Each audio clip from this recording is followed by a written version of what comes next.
कि उद्योग मंत्री बनने के बाद पहली बार मीडिया इंटरेक्शन आपसे हो रहा है बिहार में, क्योंकि शपथ के बाद मैंने कार्यभार संभाला।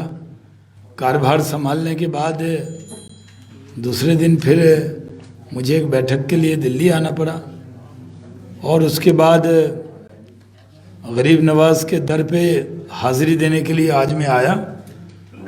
कल मेरी मुलाकात केंद्रीय नेताओं से है, उसके बाद फिर विधानसभा का सत्र बिहार में शुरू होगा, उसमें मैं शामिल होने के लिए पटना चला जाऊंगा। मैं पार्टी के राष्ट्रीय अध्यक्ष श्री जगत प्रकाश नड्डा जी का, हमारे देश के प्रधानमंत्री आदरणीय श्री नरेंद्र मोदी जी का, अमित शाह जी का आभारी हूं कि उन्होंने मुझे अपनी सरजमी का, अपनी जन्मभूमि की खिदमत का अवसर दिया है। ऐसे मैं संगठन में काम करते हुए भी बिहार को रिप्रेजेंट करता रहा हूं।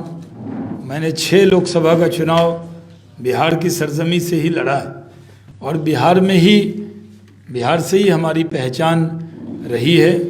पहली बार किशनगंज से मैं 99 में सांसद हुआ। सतीश पुनिया जी, प्रवेंद्र जी, ये लोग हमारे चुनाव में भी प्रचार में आए थे, राजस्थान के माननीय ओम बिरला जी भी। और फिर मैं भागलपुर से 2 बार सांसद रहा। अटल जी की सरकार में सेवा का अवसर मिला और अटल जी की सरकार के जो मंत्री थे, रेल मंत्री जी, उन्हीं के साथ 5 साल काम किया। अब मुझे पार्टी ने नीतीश कुमार जी के नेतृत्व में जो सरकार है उसमें उद्योग मंत्री की जिम्मेदारी मुझे दी है। चुनौतीपूर्ण है। बिहार की 14 करोड़ जनता की अपेक्षा पर खड़ा उतरूं, इसके लिए आप सबसे कहूँगा कि प्रार्थना करें, दुआ करें कि मैं इस मिशन में भी कामयाब हूँ कि उद्योग बिहार में भी लगे। संसाधन पूरा है, पानी पूरा है। कोसी के इलाके में 10 फीट पे नीचे पानी आ जाता है। मैंने खुद कुदाल चला के ज़मीन से पानी निकाला हुआ है। अब ऐसे जब राजनीति में लोग आगे आते हैं तो लोग समझते हैं कि उनकी पहचान शायद सिर्फ सिविल एविएशन की है, लेकिन मेरा जो अनुभव है सिविल एविएशन में, टेक्सटाइल में, कोल में, टेक्सटाइल में हैंडलूम, हैंडीक्राफ्ट, इन सब चीज़ों में मेरा जो अनुभव है, फूड प्रोसेसिंग इंडस्ट्री मिनिस्टर के नाते जो मेरा अनुभव है, HRD मिनिस्टर के नाते जो मेरा अनुभव है, यूथ अफेयर स्पोर्ट्स के नाते, वो सारे अनुभव का लाभ हमारी प्रदेश की जनता को मिले। चिराग तले कभी अंधेरा नहीं होना चाहिए। जिस बिहार ने चिराग जलाया है उसका भी पूरा रोशनी का हक है। तो ये जिम्मेदारी है। पार्टी में कोई जिम्मेदारी छोटी और बड़ी नहीं होती। जो जिम्मेदारी पार्टी ने दी है, और मैं तो पार्टी के हुक्म को हरदम मानता हूँ, और पार्टी ने जितना मुझे दिया है शायद आज तक किसी को नहीं दिया है। तो इसलिए पिछले संसदीय राजनीति में 7 साल से मैं पार्टी के काम में लगा था। अब फिर से सरकार की राजनीति में मैं लौटा हूँ। तो यहाँ आज ज़्यादा चीज़ें नहीं कहनी, क्योंकि आपने अभिनंदन रखा और हमारे जो प्रेस मीडिया के मित्र हैं वो भी, उनके भी बीच का मैं माना जाता हूँ, क्योंकि बहुत लंबे काल तक मैं पार्टी का प्रवक्ता पद पे काम कर रहा हूँ। इसलिए जो जिम्मेदारी है, और ख़ास तौर पे सतीश पुनिया जी का आभारी हूँ, हमारे अल्पसंख्यक मोर्चा की अध्यक्ष जी और पूरी टीम का, और युवा मोर्चा की भी कल ही शायद टीम की अभी हुई है वैसे, आज ही हुई। ओबीसी और युवा मोर्चा कल ही हुए वैसे। अच्छा, तो ओबीसी मोर्चा भी, युवा मोर्चा भी, माइनॉरिटी मोर्चा तो पहले ही होगी जी। उन सब का मैं आभार व्यक्त करता हूँ। मैंने अपने तरफ से 2 शब्द कह दिए हैं, बाकी कुछ अगर आपको पूछना हो तो आप आमंत्रित। आपके पास उद्योग की जिम्मेदारी आई है। तेजस्वी यादव ने चुनाव के दौरान कहा था कि वो 10 लाख से ज्यादा रोजगार सृजन कब कराएंगे। बिहार की स्थिति से आप वाकिफ हैं, उद्योग मंत्री के नाते क्या लगता है सरकारी विभाग में अलग, उसके अलावा उद्योग लाकर कितने रोजगार पैदा कर सकते हैं? नहीं, देखिए, पिछला चुनाव में ज़रूर उन्होंने कहा कि पहले दिन ही 10 लाख रोजगार देंगे, तो उस पर जनमत संग्रह ही हो गया, जनता ने भरोसा नहीं किया, यानी मैंडेट उनको नहीं मिला। ठीक है, हमें स्पष्ट बहुमत तो जनता ने दिया। लोकतंत्र में तो एक वोट का भी महत्व होता है। हमारी सरकार अटल जी की एक वोट से चली गई थी, तो जो सरकार में होता है उसका एक वोट का भी महत्व होता है। लेकिन जिम्मेदारी हमारी है, रोड में, बिजली में, पानी में, सिंचाई में, कृषि में बिहार में नीतीश कुमार जी के नेतृत्व में बहुत काम हुआ है।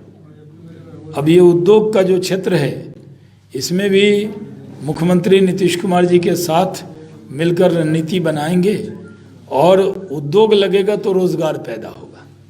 सारे सरकार से जो रोजगार मिलते हैं वो प्रक्रिया पूरी हो रही है। नीतीश कुमार जी ने उसको मिशन बना लिया है, एक भी पद खाली नहीं रहने वाला है।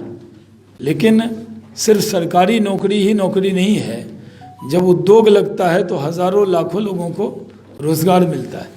मैं कोई बहुत बढ़ चढ़ कर कोई दावा करने की स्थिति में नहीं हूँ, न करना चाहता हूँ, लेकिन इतना है कि नीतीश कुमार जी एक काम करने वाले, एक देश में बहुत अनुभव रखने वाले मुख्यमंत्री हैं और केंद्र में भी उनका रेल मंत्री के तौर पर, कृषि मंत्री के तौर पर बहुत योगदान है। तो उनके साथ काम करने में मुझे और सुविधा होगी, क्योंकि 5 साल मैंने उनके कंधे से कंधा मिलाकर पहले भी काम किया है। तो जो जिम्मेदारी होगी सामूहिक तौर पर, भारतीय जनता पार्टी के पास ये उद्योग मंत्रालय पहली बार आया है और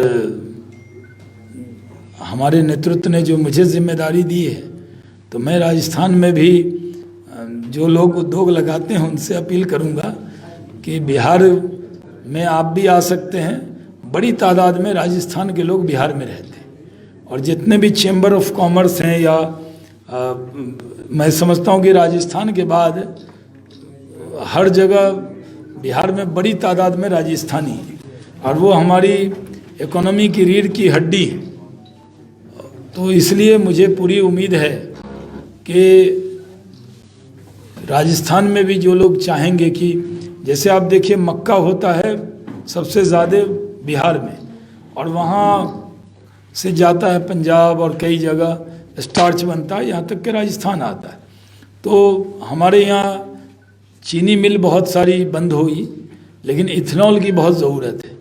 तो इथेनॉल बेस्ड इंडस्ट्री, मक्का बेस्ड इंडस्ट्री, हमारे यहाँ मखाना बहुत होता है, उसका मखाना पूरे देश में, राजस्थान में भी बड़ा आजकल प्रयोग होता है मखाने का, तो हमारे यहाँ बिहार में होता है। किसान आंदोलन को लेकर लगातार विरोध है। राहुल गांधी ने रैली की, उसमें कहा मोदी ने 3 ऑप्शन दिए, भूखमरी, बेरोजगारी और खुदकुशी। क्या कहना चाहेंगे? राहुल जी को उनके जो सलाहकार जो लिख के देते हैं वो उनके हित में नहीं है, और वो जो लिख देते हैं और वो पढ़ देते हैं, बाद में उनकी पार्टी को उसका नुकसान होता है। जिस तरह के शब्द राहुल जी बोलते हैं, काश वो चिंता करें कि क्या प्रधानमंत्री के लिए जिस तरह के शब्दों का उपयोग किया, क्या वो सही है। हम लोगों ने एक बार कोल स्कैम के वक्त में कुछ नारेबाजी पार्लियामेंट में हुई थी, तो तत्कालीन प्रधानमंत्री मनमोहन सिंह बहुत आहत हुए थे।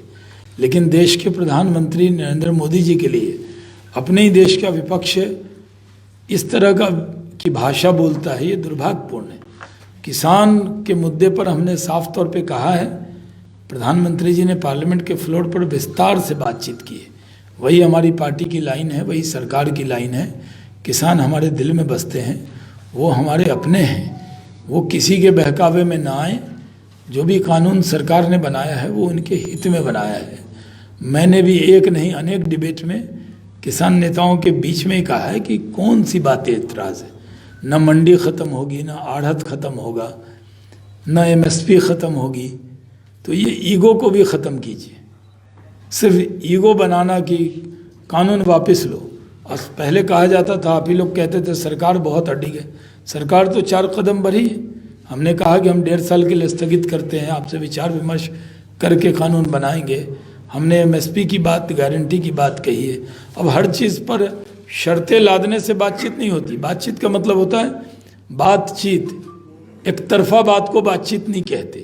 तो किसान भाइयों से है कि जब आप बातचीत का रास्ता खुला है, ठीक है, बहुत से अनासिर जो आंदोलन जीवी उसमें घुस गए हैं, जो कभी सीए में होते हैं, कभी एनआरसी पे होते हैं, कभी वो कश्मीर वाले बिल पर होते हैं, कभी वो जब ट्रिपल तलाक बिल होता है।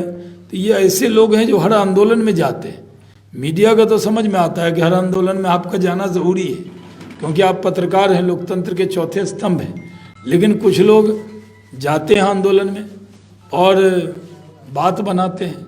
कुछ लोगों को बात बनाना आता है, सिर्फ समस्या का हल निकालना नहीं आता। नरेंद्र मोदी जी के लिए किसान उनका परिवार है, उनका कोई अपना परिवार नहीं है, देश की जनता परिवार है। तो इसलिए मुझे पूरा यकीन है कि वो इन किसान भाई इस विषय को समझेंगे। तेल की बढ़ती कीमतें एक बड़ी समस्या खड़ी हो रही है। एक समय था 6-7 साल पहले जब आप महंगाई को डायन का चेहरा बताते थे। क्या लगता है आपको कि अब ये मुद्दा फिर से हावी है, डायन फिर से मोबाइल नहीं, डायन जैसे शब्द तो कांग्रेस के डिक्शनरी के हैं। अहंकार, डायन, कठोर शब्द उनके डिक्शनरी के हैं। हम लोग तो आप जानते हैं स्वयंसेवक हैं, कभी भी कटु भाषा, हमारे नेता अटल बिहारी वाजपेयी जी ने हम सबको सिखाया है कि बड़ी कड़वी से कड़वी बात अच्छे शब्दों में, लखनवी अंदाज में कह दी जाए। तो मैंने तो कभी, आपने मेरी ज़बान से नहीं सुना होगा, लेकिन ये सही है, हम ही लोगों के पुराने बयान कुछ लोग दिखाने लगते हैं। तो हम ये ज़रूर है कि जो भी कीमत बढ़ी है, वो कीमत का उपयोग देश के जनता के लिए ही सदुपयोग हो रहा है। दुनिया की इकोनॉमी आप देखें, इस बार का बजट आया, पूरे दुनिया की इकोनॉमी तबाह हो गई। एक भारत है जिससे संभावनाएं दिख रही हैं। तो भारत इकोनॉमी में भी आगे बढ़ेगा, इसी संभावना है। सिलेंडर के भाव भी लगातार बढ़ रहे हैं, पेट्रोल डीजल के बारे में आपने कहते हैं, इसका मतलब ये मान के चले कि ये दाम आगे भी बढ़ते रहेंगे, कम नहीं होंगे? नहीं, बढ़ेंगे क्यों? कई बार जब बढ़े हैं तो सवाल आया है, जब घटे हैं तो सवाल नहीं आया है। लेकिन कोरोना काल में जब स्थितियां खराब है आर्थिक रूप से लोगों की, तब ये स्थिति सरकार के लिए जी, किसकी स्थिति खराब है? आम जन की। आम जन की तो सरकार है। तो सरकार आम जन का पूरा हित देखती है, और सरकार में जो संसाधन उपलब्ध होता है उसी का उपयोग हम विकास के अनुमद में करते हैं। लेकिन जनता को कम से कम परेशानी हो, इसका ध्यान केंद्र सरकार रखती है। सर, इसका ध्यान रखा गया तो अभी सेस लगा के 2.5 रुपये बढ़ाए गए? नहीं, वो उसमें नहीं बढ़े हैं। वो ऐसा नहीं कि 2.5 रुपये बढ़ गए हैं, ऐसा नहीं है। कई चीज़ों को कम किया गया है। और इस बार बजट पे तो पहले से कांग्रेस ने ड्राफ्ट बनाया था, लेकिन जो पुराना कागज़ बना के रखते हैं ना, एक दिन पहले ऐसा होगा, उनको उम्मीद थी बड़ा कठोर बजट आएगा, लेकिन ऐसा बजट आया कि वो पुराना कागज़ फाड़ना पड़ा उनको। कहीं कोई दिक्कत दुश्वारी नहीं है। नरेंद्र मोदी जनता के लिए जीते हैं और जनता के लिए जिएंगे। वो कम से कम कष्ट जनता को हो। कोरोना काल में आप देखिए दुनिया की इकोनॉमी का क्या हाल है। बड़े बड़े देश की कमर तोड़ दी है कोरोना ने। एक भारत है जिसने मजबूत लड़ाई लड़ी और सक्षम भी हुआ। मैं तो मास्क लगा के आया था, आपसे बातचीत के लिए मैंने उतारा है। आप सबसे भी अनुरोध है कि मास्क को लगाए रखना है, जब तक दवाई नहीं, जब तक ढिलाई नहीं। आप सबके, ये सिर्फ प्रेस नीचे लगा रखा था, प्रेस के लिए यहाँ, क्योंकि हाँ निकाला है। आपसे भी मेरा अनुरोध है, हमें अब मंच पे बैठे हुए नेताओं से ज़्यादा आपकी भी चिंता है कि आप भी स्वस्थ रहें, सुरक्षित रहें। बहुत बहुत शुक्रिया।